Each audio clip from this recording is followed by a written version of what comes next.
Hi, everyone. Great to be with you. I'm Ben Kaplan, CEO of Top Worldwide. And if loving email marketing is wrong, I don't want to be right. And so today, we want to talk about how to make it more effective in the context of everything that's happened in the pandemic. And I think one of the first things that people realized was when the pandemic came into play, everyone was working from home, working remotely. And if you were in email marketing, usually what you found was your numbers went up. There was more people opening things. There was more people clicking things. There was more conversion until things got a little bit saturated. People started, doing all of these remote webinars and other things like that. And then it actually, for many people, many of our clients too, initially experienced, then things flipped the other way, went down a little bit. So we had higher engagement at the beginning of the pandemic, and then it got a little bit harder. And so as we think about how to, approach email marketing now, I actually think it's ripe to become a golden age of getting oversized results if you know a few key principles and rules and understand how email marketing has changed. So that's the goal today, and is to give you 6 new rules, new ways of looking at email marketing that can supercharge your results, can get more conversion, whatever that type of conversion is you measure, whether that's sales or downloads or signups or whatever it might be. And also how email marketing can be used in the context of a much broader integrated marketing campaign. So if that sounds good, I'm going to share my screen and we're going to jump into it. And hopefully everyone can see it there, and feel free to send a chat message or a Q&A, and Tom, my producer, is around as well. It can help field those as well. And we'll get your question answered as well. But now you should be seeing my screen, new rules of email marketing. And I want to start off by talking a little bit about the old way and the new way, and why I think right now it warrants a new way of looking at email marketing altogether. So first, a little bit about us. Just for our perspective, we're a global marketing agency called Top. We have data-driven thinking in our DNA, which means that we like to test and optimize and perform. It's in our name. It's our approach to doing email, or it's approach to doing 47 other marketing disciplines. These are some of the other things we do. So we do communications, creative, digital, advertising, insights, and growth. Email marketing, I actually think, tends to fall, within our digital group. But there's a ton of stuff from communications, creative, and insights that can be pulled in. We'll talk about this in a second. One of the reasons why I think email marketing is not a discipline just for a hard sell or just to try to get a conversion, which is how a lot of people treat it, and why I think it actually can do a lot with the content you create and deliver. And we do email marketing campaigns and broader PR and influencer and branding and content work all around the world. These are where some of our team members are today. So let's start off by asking, what email marketing questions are we asking now that we didn't ask before? And here was the old way. The old way, we would say, well, what message do we want to deliver to our email audience? It makes sense, right? It's like, okay, we have these goals. We want to communicate something. What do we want them to understand? What do we want to distribute to them? But the new way is, how can we deliver consistent value to our email audience? So I think one of the biggest differences is thinking about email and email campaigns as a value driver, as a content channel, not just the channel where you send out the offer, the special offer, people click. And if you send out enough of these, enough people click, enough people convert, and you have positive ROI. So all of that can still be worked in.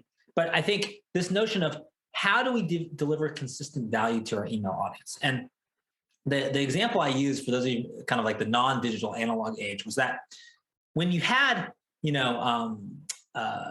magazines back in the heyday, 1980s of magazines, people would there'd be a lot of ads in these magazines, but there'd also be content that was targeted, and even the ads themselves were useful. You'd be like, oh, what kind of new gear came out? Oh, what kind of new a service is offered. So it was useful. So email can be a content delivery vehicle if you start thinking about that.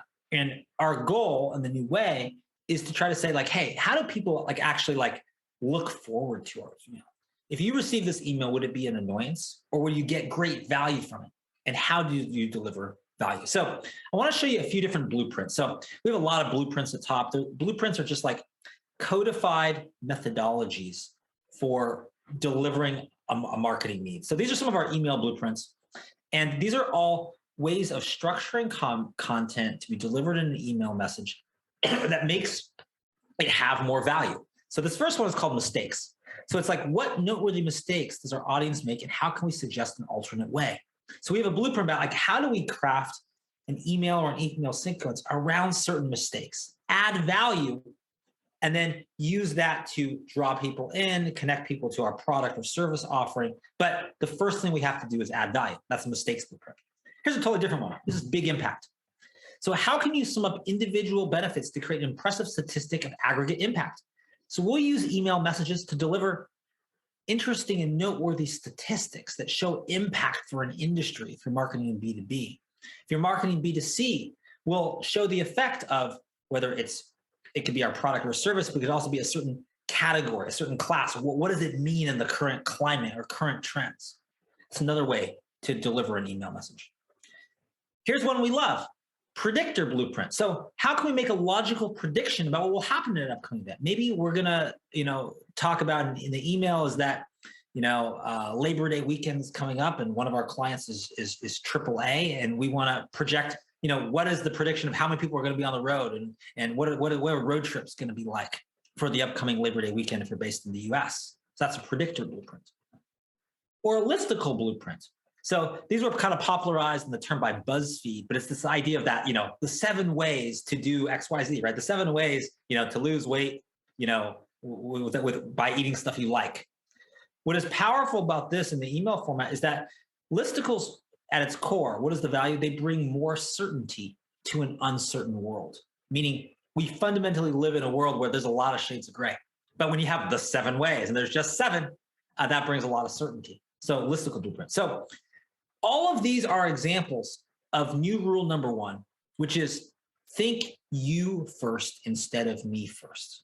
That email now, we get so much of it. We're inundated with it. We're almost, when we open it, assuming, unless it's from a close family member or friend, that it's going to be not useful and slightly annoying to us.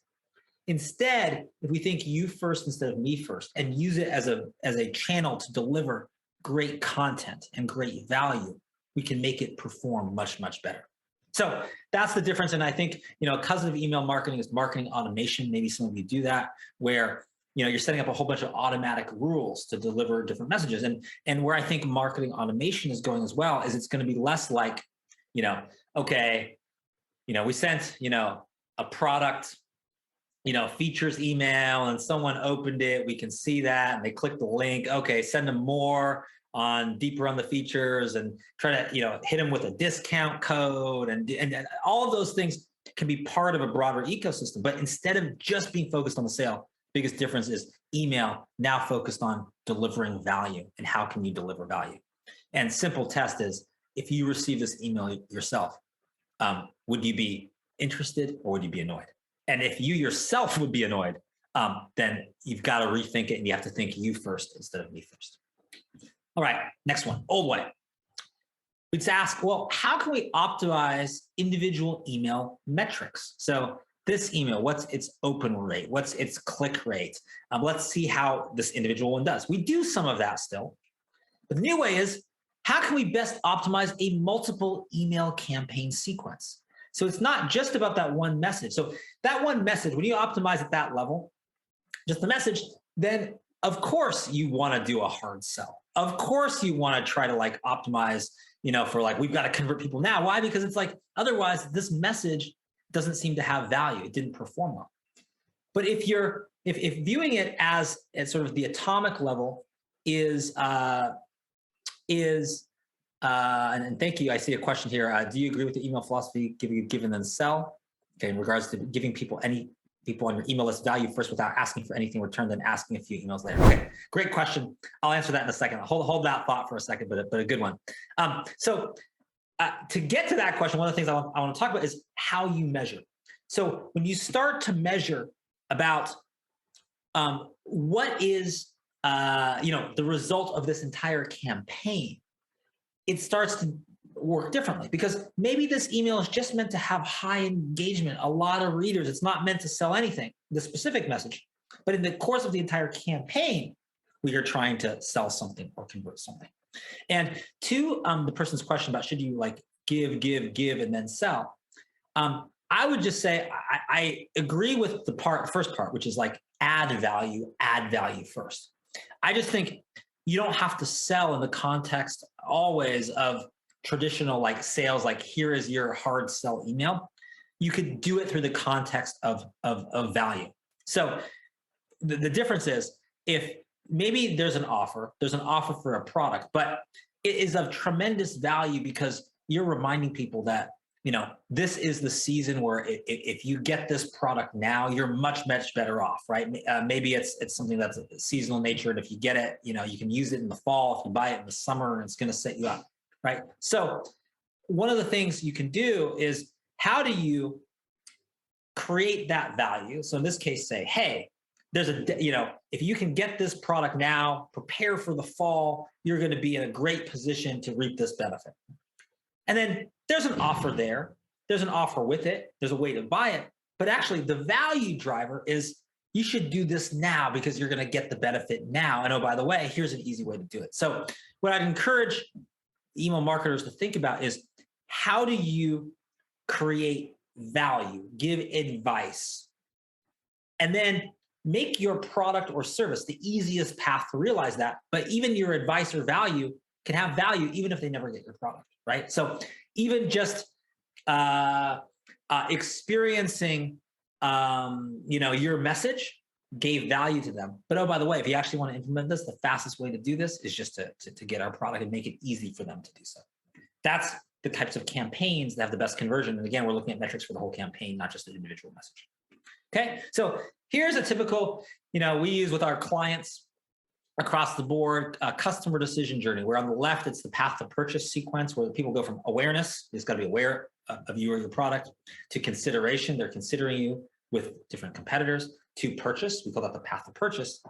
And then the other side, the right side, is the path to passion. So they need to experience your product or service, they need to use it multiple times, and then that builds up loyalty. And then you might be able to make them aware of something else you offer and continue this infinity loop cycle of decision and sales. So the point I want to make here is that we will often look at this decision journey and map out individual email message for each point in the journey. This email message is more about awareness. We're adding value, but we're making people aware of what we do. This one's more about how do you consider things? How do you weigh options? We're still adding value, but it's leading to consideration. This other message might deal with the purchase in some way, might talk about that time deadline to take advantage and be better positioned, right? And same with the path to passion, the experience of repeat use and loyalty. So you might think of how do we bring our email audience along this journey? They might not read every message in our sequence super carefully. So it's kind of like if you're like the TV show where you can like miss an episode and you're still like following along the story. You kind of want that in your sequence. But how do you start thinking about these different moments in their decision process, and how do you engage with email in those moments? So new rule number 2 is drive business results from email sequences, not just individual emails. And the first way you do that is by delivering value, which is point number 1. The old way.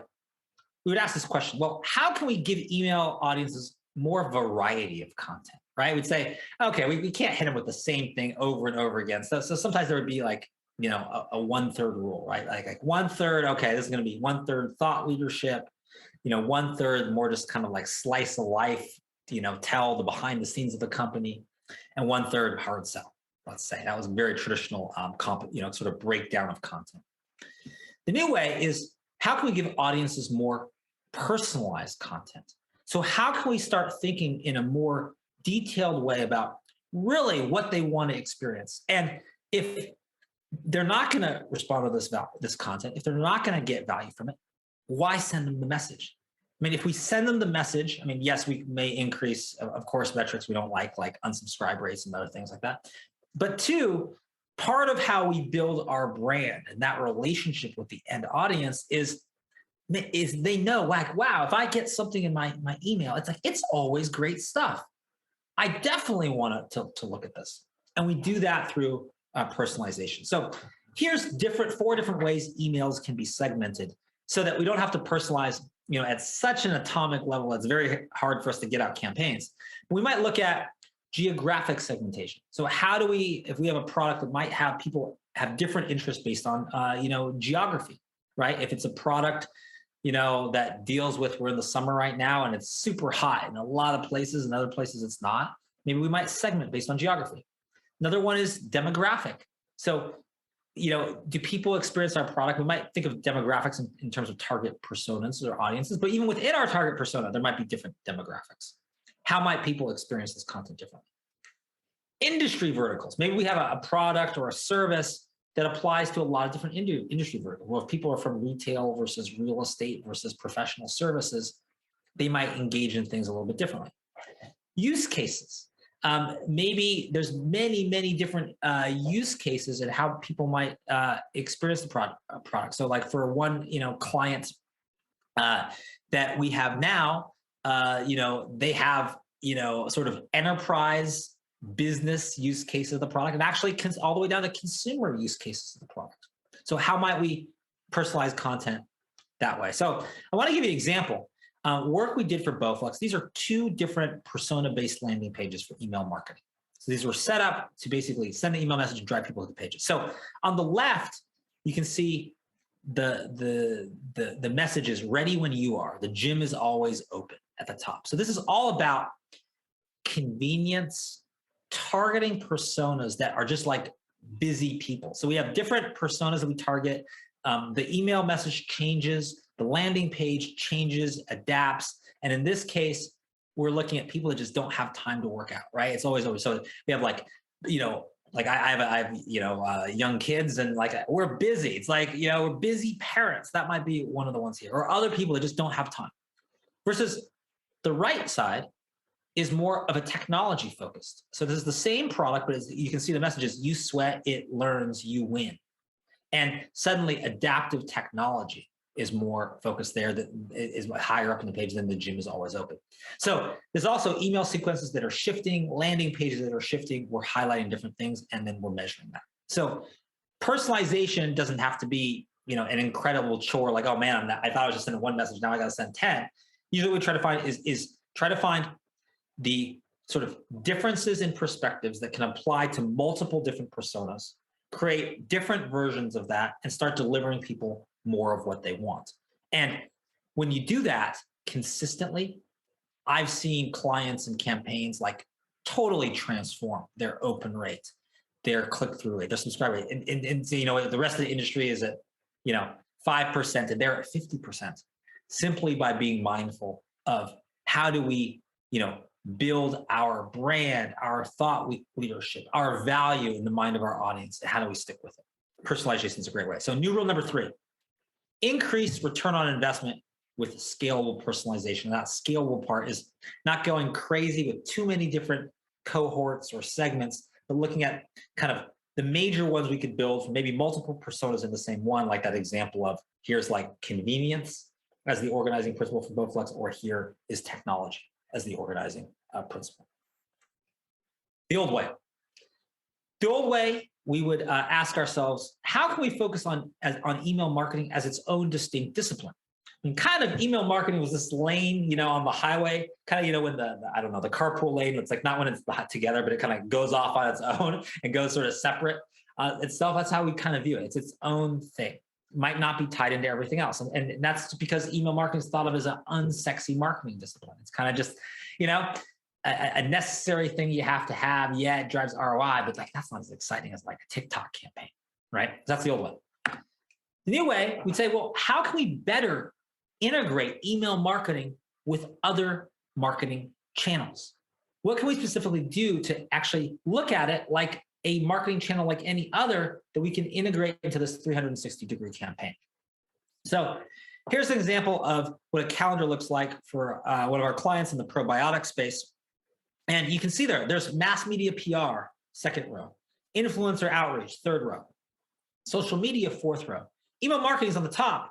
And we're actually delivering via email marketing, in this case, a a contest, a 7-day challenge called the Go Probiotics Challenge, actually primarily delivered through email. Even as we have launch campaigns in PR, and we have a Go Probiotics influencer campaign, and we have different, sort of social amplification going on as well. It's integrated together. So this is why I think email marketing will often be treated not like a full marketing channel. It'll be treated like, it's like a tactical, always on thing we do because we've got a big list. And if you, instead of doing that, if you try to think of it as integrated part of the whole, you can do a lot of amazing things you never thought about. So that brings us to stackable content, which is one of the ways that we integrate different different marketing channels together and have email be a part of the whole. So stackable content is the process of making content creation more efficient, more effective, and more scalable by first creating your most important original material and then distilling derivative content from it. So here's how this looks. You start with pillar content, right? Maybe it's this core piece of long form content that's your primary source material. You go to macro content, which are additional sort of major pieces that amplify the ideas in the pillar content. Then you go to micro content. You're going to mash this up. You're going to recut this for different platforms and audiences. And then nano content, which are bite-sized pieces of derived content that are reinvented. What do I mean by this? This isn't just the same as like, I got a 1 hour long webinar and I'm going to cut it up into 5-minute chunks and release them separately. That can be an element of it, one small part, but actually it's about reinventing content, finding new audiences, finding ways in. Here's a great example. For a client, we did a podcast with Andy Cunningham, who's famous for being the PR person who launched the Macintosh. He worked closely with Steve Jobs. He's actually, if you watch the Steve Jobs movies, she's a character in the movie. Now, as part of that, her current work right now is much more about like understanding what your company culture is and using that to amplify your results. But so we did a whole interview on this. But as part of that, one of the aside things she said, which is just like a little side comment, was like how she got fired by Steve Jobs 5 times. Which also means, it's a little bit tongue-in-cheek because he also had to get hired by Steve Jobs 5 times. It obviously wasn't a permanent thing. But that was an interesting little aside that was some insight into how Steve Jobs thinks. So that became actually a micro content piece with the headline, How to Get Fired by Steve Jobs 5 Times. That is a whole other way into this broader context and conversation about understanding what your true company ethos is and using that to propel you forward. So we not just cut it to smaller pieces, we reinvent it as we go. So here's what a full content stack looks like. We have maybe 1 piece of pillar content, 3 pieces of macro content, 5 pieces of micro content, 7 pieces of nano content, and then you're saying, well, where's the email? Boom. So maybe that email sequence is part of this larger whole. It's a 5 email sequence that's becoming part of our micro content, even in the context of webinars or podcasts or thought leadership articles or stuff on social or Medium or LinkedIn articles or whatever it might be. It's part of that whole. So that's why I think the new rule is take an integrated approach to email marketing. It doesn't have to be in its own channel or silo. Let me take a pause there. If there are any questions, let me know. Hopefully we answered the prior question about give, then sell. Would love to hear about anything else, and would love to hear about what you're working on as well. Another attendee, should an email campaign always be a narrative? And I guess what you mean by that is there always this narrative kind of storyline that comes through? Well, I think the key is that you've got to make sort of a sequence of emails have a flow. You're calling it a narrative, have a narrative, but they've also got to stand alone. Because unlike other forms, we just don't know if we have someone's attention the whole sequence, right? Some of our best people, they're checking out every email. And if ideally, if you can, you should actually track not just like who opens what email, but try to like aggregate that together at a person level. So you can see like, this person actually has opened up all 5 of my emails and like read all of them, right? So you want that narrative, but it's got to stand alone because you just don't know if every message goes through. So it's distinct units, but it also has a narrative. A good example of that would be like, like the detective TV shows where each show is like I'm thinking like Law and Order here, or NCIS, or something like one of those shows where each episode they're like solving a case, right? But there's actually a through storyline that connects the characters and the development of the characters, right? So you can come in, you don't know who the characters are. It's the first time you ever watched the episode. You can like watch the case from start to end. You know, they got a mystery, they solve it, done. But if you actually stay with it, you get more value, right? You get more value because it actually connects to the other cases, and you start to learn things about the characters and their personality. So that's what email marketing is that we need individual messages to be distinct, to stand alone, because we don't know when people are coming into the sequence. We don't know if they read the other one. But ideally, we're following this narrative arc to lead them on a journey that delivers value, takes them on the customer or consumer journey, and ends up with the path of least resistance is to experience our product or service. So great question. I'm gonna jump back in and do the kind of final kind of points here as well. So the old way, how can we highlight our product features and benefits? So we would say it makes sense, right? Like we've got a product, we want to highlight these things. It's either like better quality, or it's cheaper, or it's, you know, has less obstacles or downsides, or whatever it might be. The new way is how can we demonstrate social proof from those who matter? And what I would suggest is that email marketing is a great way. One of its primary strengths is actually delivering social proof. So what do I mean by social proof? Social proof is that halo effect from another person, another company, another brand, another organization, another entity, where generally speaking, they have a brand that might be in this certain niche or a certain way, more recognized or well-known than yours. And that brand halo is going to rub off on you through social proof by being associated with them. So the three main types of social proof allies that we tend to utilize in email campaigns. So one is the partner. That's the related company that you're working with. It's a partner that hopefully has a bigger audience than you, has a bigger brand than yours, so you can like kind of leverage that social proof. Second one is the testimonials. So that's either the customer or influencer who can attest to your brand's core traits. So instead of having that email, it's like, here's our features. You might feature some type of content from a testimonial that sort of speaks to it, but in their own way, in their own use case. It doesn't have to be a quote that just says like, wow, that product is really like really, really good. It could actually be discussing their use case and how they, you know, got this great result by using the product. Third is the buzz builder. So that's the strategically placed individual or company that can get everyone talking. So maybe it's that, you know, individual person that just like buzz follows them. So I'd start thinking about how do you include social proof within the context of your email, and how do you leverage these type of social proof allies? And when you have that, it was really this new rule number 5, drive social proof via email marketing. It can help you sell products much more effectively. And also, social proof is very good if you ever have a crisis.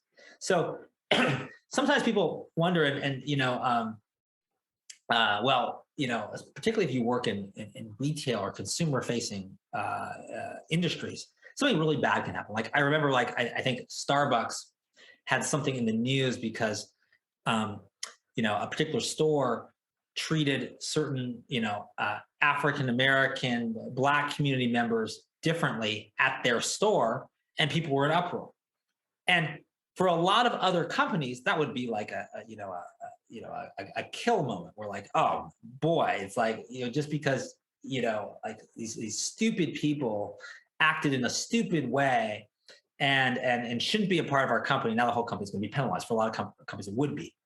But in this case with Starbucks, because they had a lot of allies, they had been doing things with communities that showed, okay, this is like an isolated event, not where the heart of our company is. They withstood it fine. It's no problem. So I actually think social proof, sometimes we just think of it in terms of like, yeah, I want a testimonial, but it does a lot of things to sort of prepare for the bad as well as maximize the good. So a really important part of an email campaign. The old way. We'd ask this question, well, what is our target audience and how do we deliver them the right message? It makes sense, right? Who do we want to reach? What's the message that can reach them?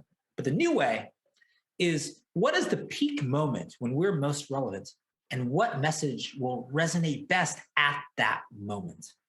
So Here's a secret about email marketing to increase open rates and conversions. You've got to be timely. You've got to be relevant. Lots of folks that kind of do the sort of clickbait type headlines online, like know this. Maybe you have some emails that sort of seem clickbaity. Maybe you open them at first, they don't really have substance, and you don't keep opening them. But the principle behind it is the same, which is that there are certain moments where our brand, our company, our product, our offering, our service is like hugely important, right? A good example would be if you provide tax preparation advice and it's coming up on April 15th in the US, which is tax day, you're going to be really relevant. So instead of always thinking, what's our audience, what's the message, how do you start thinking in email about the moments?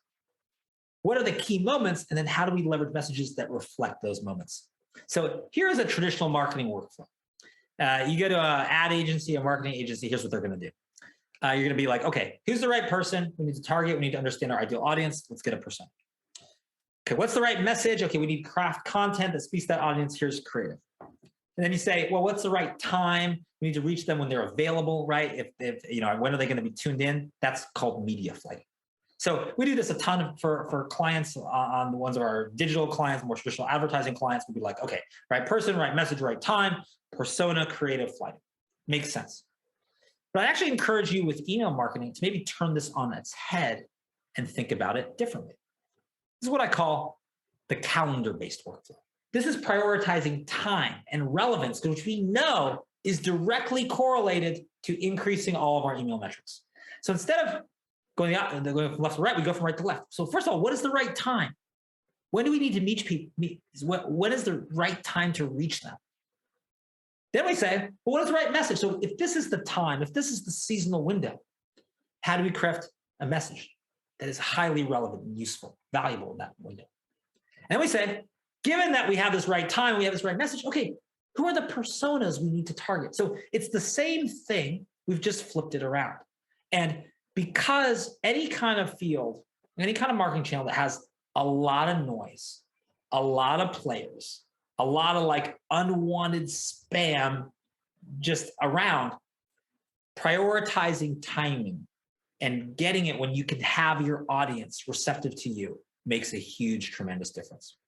So I call this calendar-based marketing. It's the practice of targeting a desired audience on peak moments throughout the calendar year when they are most likely to engage, share, and purchase. And it brings us to new rule number 6, which is used calendar-based marketing to drive customer engagement. Think about those windows when we can be really, really important and add a lot of value. And then from that, derive your messages and your targets. All right, looks like we have a question here, so let me pull this up. Question is, do you think social media is replacing email marketing? Good question, great question. What I would say is this. I would say, yes, social media, obviously, becoming hugely important. Social media, people are figuring out how to use it more for commerce. So social commerce is becoming important. It's fueling the rise of influencer marketing. Well, these are all things we do, by the way, as an agency. So we're well versed in it. And you've even seen, I think, even in the past 2 years, influencer marketing has changed. It's of course heavily leveraging social, but it's become more like an ad buy, more of sales as a driver. So I think in one respect, social or is taking up more oxygen as people find out how to drive business results. But I actually don't think it's replacing email marketing. What it's probably replacing is traditional marketing channels that you can't track very well. Email marketing is still a digital channel you can track, you can measure conversions, you can see the value. And what I just think is, we get a lot of people requesting, us like, can you help us with a TikTok campaign? Can you help us do an influencer, Instagram campaign or whatever it might be? We do all of those, but sometimes, and it's even the premise for this webinar, email marketing is forgotten and is still driving, in many cases, for a lot of companies, clients we deal with, more overall ROI than the sexier channels. So it's not being replaced, it's been augmented. And what happens is people do all these flashy campaigns, on, let's say, social, and then they can actually come back to email marketing to drive actual like numbers as well. So what I think is the best thing is there's a few fields, like some of the sexier ones are like kind of social media influencer marketing. Maybe the ones that are more traditional would be one would do a lot of PR, a lot of email marketing, and you really want the combination of both. You want to have some solid blocking and tackling on reliable, proven ways that you can leverage. And then you want some experimental stuff that you try all the time too, to find the new great thing that's going to move your metric. But you really want a combination of both. So thank you for the question. So let me kind of end on my final thought of the day. If there are any other questions, let me know. Post them there now. And actually, I want to say, and maybe even we can add it to the channel here, that this has been useful for you. One, I'm firing up more webinar content. We're going to have 1 in 2 weeks called The New Rules of Influencer Marketing. Same time on Wednesday. Go to topagency.com to sign up. And Tom, if you happen to be there, you can type it in the, I don't know if you can type it in the chat or the Q&A section. So one, we have that. And two, I've got a new podcast, and this is pretty cool because this has been a couple of years in the making, and it's called Top CMO. And it's been a thrill to do. And if you want to get like great insights, it's like I basically interview many of the top CMOs from B2B, B2C, US, UK, all over the world. And there's usually like a challenge they faced, and we start with the challenge, and then we kind of go back and look at how they faced it, and we go back and like look at how their whole marketing department is structured and how they do it. And so it's great. So it's called Top CMO. I think you can find it, and Tom, correct me if I'm wrong, but I think the best way to find it would be, I mean, you can find it on Spotify, you can find it in other places. I'm trying to think like the best link would probably be, or you can even just go, you want to get it on our website. It's topagency.com. /top-CMO. Let me just type this in. And it's been actually great. It's been so actual fun that many of the CMOs we interview, these are like CMOs of great companies that are like 10,000 impressive companies. We've just noticed, Tom, it's been fun. They become listeners. Like they appear on the show, that they want to listen to all the other shows. So I actually think it's great. Let me put it in the chat here, and we'd love to get your feedback. And this will just, I think, bring all of this real too. And you'll learn more about email marketing in one episode, and then you'll learn more about how to do TV ads for the Super Bowl, and another one, and another one to be like how to really understand what your brand is, even if you think your brand is boring. So let me put it in the chat. Let me make this here. Let everyone see this. Okay, try that. That's the link. Check it out, subscribe, and you're going to get, in fact, I think I'm recording, tomorrow. We're not going to release it yet, but in a couple of weeks, interview with this former CMO of Nike on how to be emotional in your marketing, and another one on the former CMO, or actually the current CEO of Meetup, on like how to use events and hybrid events in your marketing more effectively.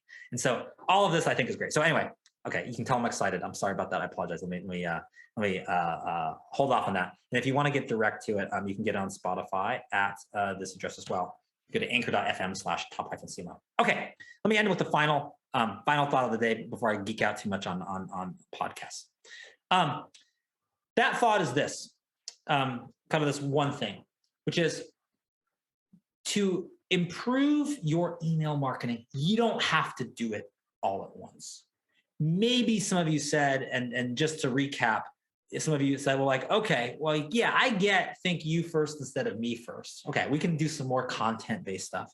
But then, oh man, I also got to think about the sequence for metrics, not just individual things. And then I need to increase ROI by personalizing more. That's more work. And oh, wow, now I got to integrate this whole thing together. And then I got to, get social proof and testimonials and allies to support it. And finally, I got to think about the moments. It sounds like a lot. What I encourage you to do is to think about email marketing and try to make yourself 7% more, value driven than just sales driven. And make yourself, in this month, 5% more integrated with everything else. Find small ways to take these steps And what happens is it's like compound interest. You take that small step, you drive a bit more value, you don't have to do it all overnight, and it gets easier to do so. And you can turn email marketing, in your list of marketing channels, it can become your most important marketing channel and your most ROI positive marketing channel if you do that. So let me know what is the one thing. You can tweet at me at Benjamin Kaplan. I always want to know what is the one thing you remember that you found useful. If you tweet at me, I'll engage back. 2, if you have questions or projects, let me know. That's my email address. It's my actual email address, ben.kaplan@topagency.com. If you have questions, if you want this deck, happy to share it. If you've got a project to want to work on, whether that's email marketing or something else, like I mentioned, we're a PR agency, an influencer marketing agency, and digital agency, and content agency, and branding agency, and email marketing agency. So let me know there. And then this is also my LinkedIn. If you've never used it before, you can shoot the QR code with your LinkedIn app. And if you just, I get a ton of requests. So if you just say, I attended your webinar, then I'll accept your request. And then finally, let me add one other thought, which is, this is a resource if you want for calendar-based marketing, that piece. We also operate a number of websites in addition to the agency. One is called nationaltoday.com, which is the most popular holiday website in the world. So if you want to know that, it's, a certain, National Dog Day, National Cat Day, National Tequila Day, National Margarita Day, or one we created this past year for Williams-Sonoma, National Peppermint Bark Day. We created that for them this year. Go there, you can check it out. You can get a lot of seasonal windows that you can use for calendar-based marketing. So with that being said, I'd love to hear from you. That's my email address. Thank you all for tuning in. 2 weeks from now, the new rules of influencer marketing here, and then check out the podcast. It's called Top CMO at topagency.com/top-CMO, and wish you all that kind of success with your email marketing campaigns. Cheers. Thank you. Bye-bye.